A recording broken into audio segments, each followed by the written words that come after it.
Alright, today I'm working on my end links. I got the kit for all four from OCD.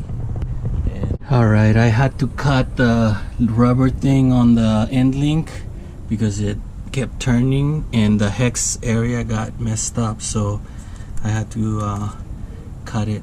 And so now I'm using a breaker bar and these pliers, and I'm gonna see if the bolt comes off. Let's see if it works. Alright, the breaker bar did the job and I was able to take off the bolt, and I'm getting ready to install the new ones. So these are the OCD end links for the sway bar, and this one's in. Just gotta put some tight lock or Loctite and put the bolts on at 52 pounds. Alright, torque wrench is at 52 and I was able to tighten, so everything is tightened up to spec. Sometimes putting on the tire is the hardest part of the job.